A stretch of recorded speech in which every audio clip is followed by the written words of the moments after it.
4 habitudes à développer pour grandir spirituellement. La première habitude, c'est une lecture active de la parole de Dieu. J'entends par lecture active lorsque le chrétien qui lit la Bible, premièrement, dispose du temps.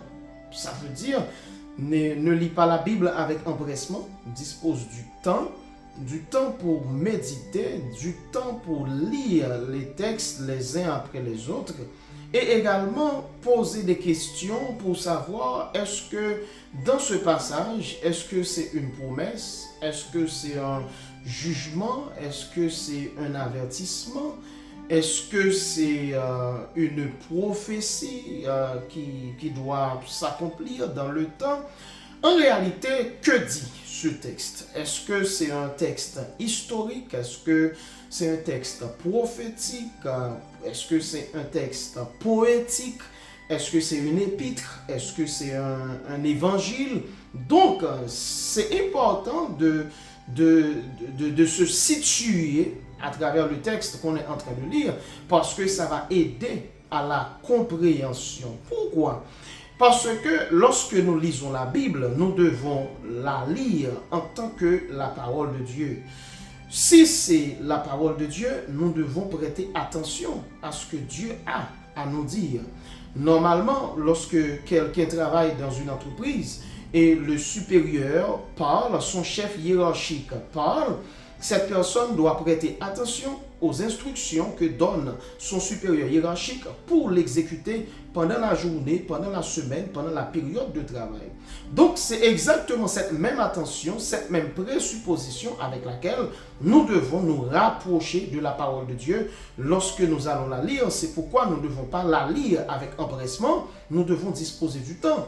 Mais ce n'est pas seulement du temps que nous devons disposer, mais nous devons être réguliers dans la lecture de la parole de Dieu. Malheureusement, la plupart des chrétiens ouvrent leur Bible lorsqu'ils sont à l'église, lorsqu'il y a une activité dont on demande de chercher un passage, eh bien ces chrétiens ouvrent leur Bible, mais ne se donnent pas l'habitude de lire la Bible de manière régulière.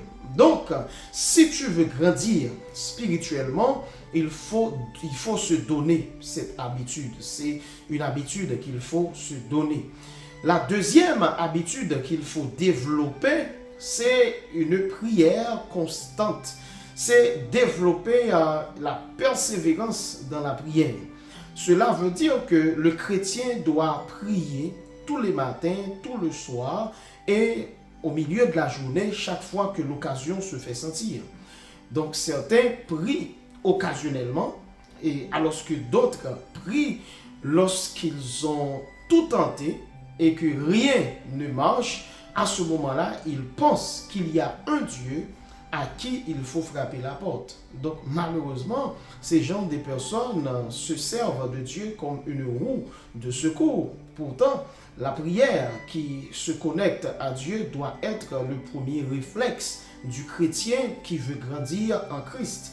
Donc, chers amis, certains pensent que c'est pas trop important de prier, c'est pas trop important de faire et de passer du temps dans la présence de Dieu parce que Dieu sait déjà ce que nous en avons besoin. Donc, c'est une mauvaise compréhension, c'est une mauvaise approche de Dieu parce que quel ami qui peut parler du renforcement des liens avec un autre ami en dehors d'une communication? Quel couple qui peut parler d'une famille en santé en dehors d'une communication? C'est la même chose. Dieu est notre Père, nous sommes ses enfants, Jésus est notre frère. Donc si nous négligeons la prière qui est le seul canal de communication entre nous et Dieu, donc c'est certain que la communion, la relation s'affaiblit avec le temps. Assurément, la relation s'affaiblit avec le temps. La troisième habitude qu'il faut se donner, c'est de persévérer dans les cantiques spirituels. C'est de pratiquer les chants spirituels, les psaumes, c'est de les chanter, c'est de les exalter, donc à travers nos chants, nos cantiques spirituels. Donc, lorsque nous pratiquons les psaumes, les cantiques spirituels, ça développe une atmosphère spirituelle parce que la Bible dit Dieu siège au milieu des louanges. Dieu siège au milieu des louanges. Donc ceci dit, à chaque fois que nous sommes en mode adoration, eh bien la présence de Dieu, il est au milieu de nous, il est parmi nous.